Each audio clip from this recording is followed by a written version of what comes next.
नमस्कार, स्वागत है आपका आपके अपने YouTube चैनल परिवर्तन द एजुकेशन हब में। आप लोग जानते हैं कि इस चैनल पे आपको एसएससी जीडी के लगातार हर पेपर का एनालिसिस कराया जा रहा है। तो आज 30 जनवरी को जो दो पेपर हुए हैं पहली और दूसरी शिफ्ट में, उसका कंप्लीट एनालिसिस हम लोगों ने तैयार कर लिया है और जो कि आपको वन शॉर्ट वीडियो में भी प्रोवाइड कराया जाएगा। हर एक सेक्शन के जो टॉपिक्स आए हैं और कौन से टॉपिक्स ऐसे हैं जो बार बार रिपीट हो रहे हैं वो भी आपको यहाँ से पता चलेंगे।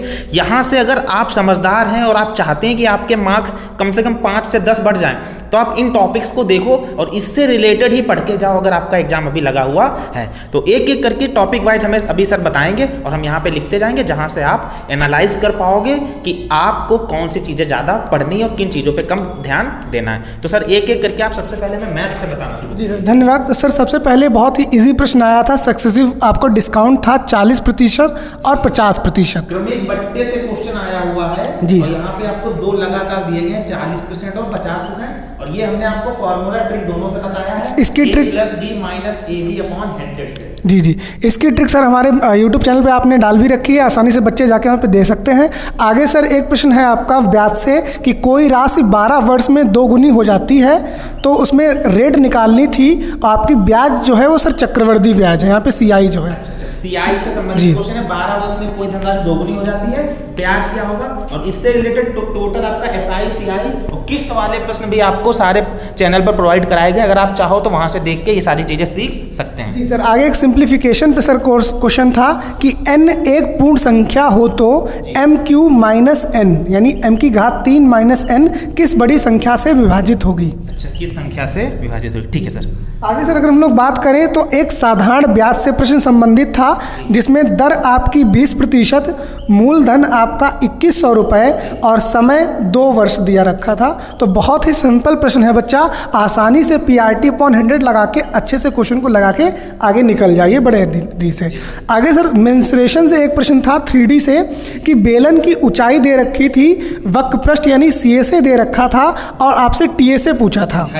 हाइट सर इसमें बच्चे ने मेंशन नहीं की है, लेकिन ये बताया है जी CSA सर दिया है, CSA जी, और TSA सर इसमें पूछा गया है।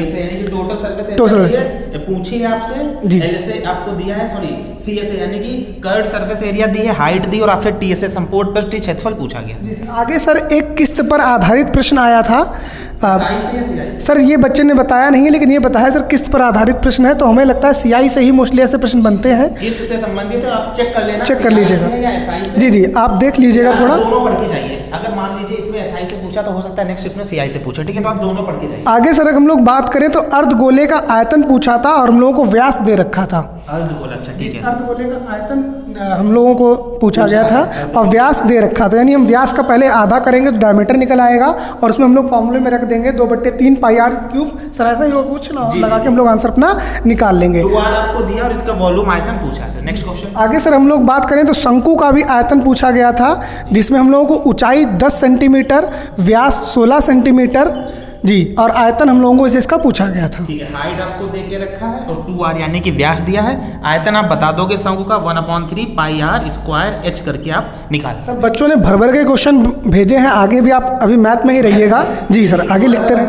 चाहेंगे कि छोटा छोटा लिखें जी, बच्चों को समझ आप बस अपना समझ लीजिएगा, हमारी बातों को सुनते रहिएगा कि किस तरीके के प्रश्न आ रहे हैं। देखिए क्षेत्र मिति में बार बार आपका शंकु, आयतन, बेलन, इन्हीं तीनों से प्रश्न आ रहे हैं। आप ध्यान दें तो अभी जो लास्ट में जो एग्जाम हो रहे हैं, पिछले 3-4 डेट्स में जो एग्जाम हुए, वहाँ पे मेंसुरेशन सेक्शन को ज़्यादा वो लोग टच कर रहे हैं, वहाँ से क्वेश्चन ज़्यादा बन रहे हैं। जी सर, आगे अगर हम लोग बात करें तो खर्च और बचत पे प्रश्न पूछा गया था, यानी किसी व्यक्ति कुछ आय दे रखी हो गई, उसने कुछ रुपए खर्च कर दिया होगा और बचत कुछ प्रतिशत में बता रखी होगी, साथ में पैसे में बता रखी होगी, और उसकी सर आय पूछी गई थी जी।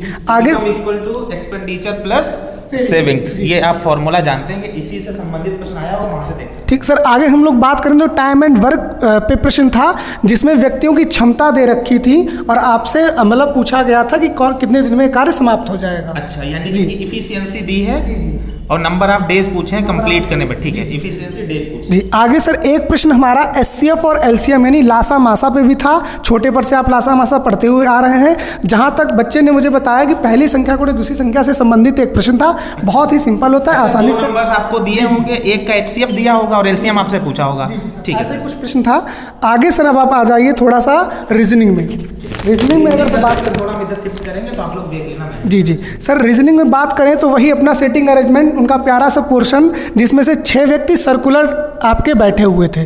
ठीक है, सीटिंग अरेंजमेंट से सर एक सर्कुलर है, उसमें 6 और केंद्र की तरफ देख जी केंद्र की तरफ 2 प्रश्न थे सर। अच्छी बात यह है कि केंद्र की तरफ देख रहे तो 2 क्वेश्चंस यहाँ से आकाश सर ने आपको बता रखा है कि जब भी सिटिंग अरेंज का प्रश्न आए दक्षिण दिशा में नीचे बंदे को बैठा लिए, फिर आसपास लगाना शुरू कर दीजिए। सर ब्लड रिलेशन से प्रश्न था और बहुत ही इजी प्रश्न था।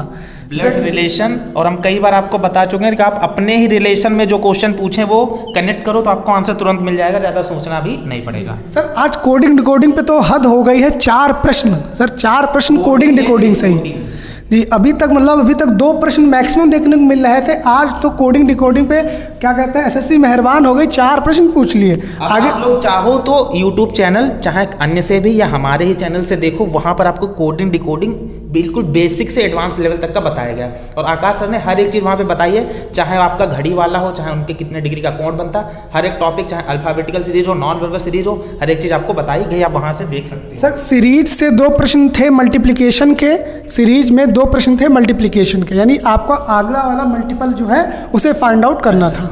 जी सर आगे सर एक बच्चे ने बताया है वो समुच्चय सेट्स वाला एक प्रश्न है कि 15 16 155, 15 16 155, 12 13 125। 12 13 125। सर ये 3 एक में है और ये 3 एक में है। अच्छा, ये एक में है इधर जी। और ये इधर एक। इसका ऐसा ही कोई तीसरा समुच्चय जो निकलेगा वो पूछा गया था हमसे। कुछ पैटर्न, जी जी पैटर्न है, पैटर्न पे सेम पैटर्न पे दूसरा आपको बताना है, ठीक है सर। आगे सर एक नंबर सीरीज हमको बच्चे ने बता रखी है कि 3 है, फिर 5 है, फिर डैश है, 33 है और 65 है, यानी जो यहाँ पे आपका जो मिसिंग नंबर है वो हमसे पूछा गया था। मिसिंग नंबर यहाँ से पूछा जी।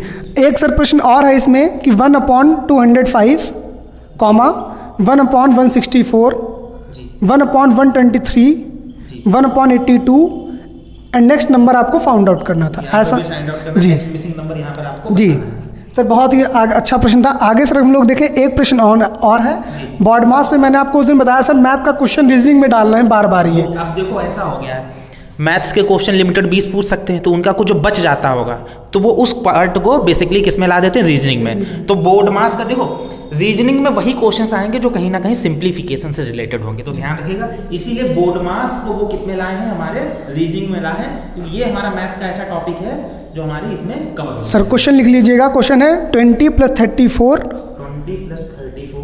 - 81 मल्टीप्लाइड बाई 2 डिवाइड बाई 9। कुछ ऐसा सर प्रश्न था जो बच्चे ने से एक क्वेश्चन है। बेसिकली आपको क्वेश्चन से मतलब नहीं, आपको ध्यान देना है कि बोर्ड मास से रिलेटेड क्वेश्चन आ रहे तो आपको पढ़ के जाना है। ये थोड़ी ना क्वेश्चन आपको वहाँ पे मिलेगा, आपको बोर्ड मास के रिलेटेड क्वेश्चंस, क्या इसका पैटर्न होता है, बेसिकली इसका नाम होता है वी बोर्ड मास। तो आप पूरा कंप्लीट पढ़ के जाओ, हमारे चैनल पर भी प्रोवाइड किया है। सर आगे सर अगर हम लोग हिंदी पे चर्चा करें तो हिंदी में भी खूब सारे प्रश्न हैं हमारे पास, तो आसानी सर आप लिखिए। पहला तो गद्यांश है, जिस गद्यांश हमारा हिमालय और उसकी नदियों से संबंधित था। गद्यांश हिमालय और उसकी नदियाँ मोस्टली हमें जहाँ तक मुझे लग रहा है कि गंगा से ही हो सकता है और भी कुछ हो। आगे सर अगर हम लोग बात करें तो रिपीटेड मुहावरा उस दिन पूछा गया था, चांद पर थूकना, जिसपे आपको बताया भी था हम लोगों ने असंभव कार्य करना। 25 तारीख वाला आप एनालिसिस देखिएगा, उसमें है चांद पर थूकना अर्थात असंभव कार्य करना। एक सर मुहावरा और था जहर का घूंट पीना, यानी सर किसी पे जब आपको क्रोध आता है तो अपने क्रोध को जब आप थाम लेते हो तो आदमी बहुत गुस्से में कहता है अब मुझसे बोलो मत, हम अपना गुस्सा पी गए हैं, यानी जहर का घूंट पी गए हैं। आगे सर बात करें तो बहुत इजी विलोम था स्थावर।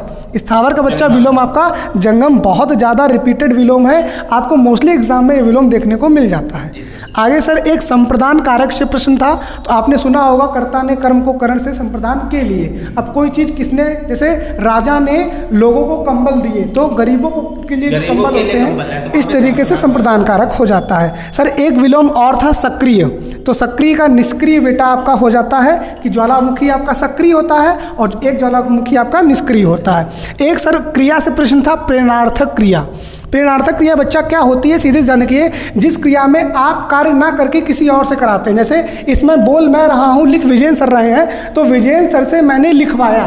इस तरीके की जो क्रिया होती है वो आपकी प्रेरणार्थक क्रिया होती है। आगे हम लोग बात करें सर, वाक्य शुद्धि से एक प्रश्न था, वाक्य शुद्धि से एक प्रश्न था।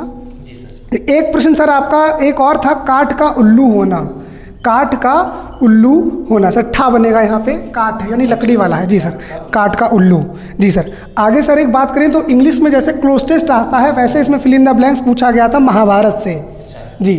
महाभारत से एक आपका फिल इन द ब्लैंक्स था।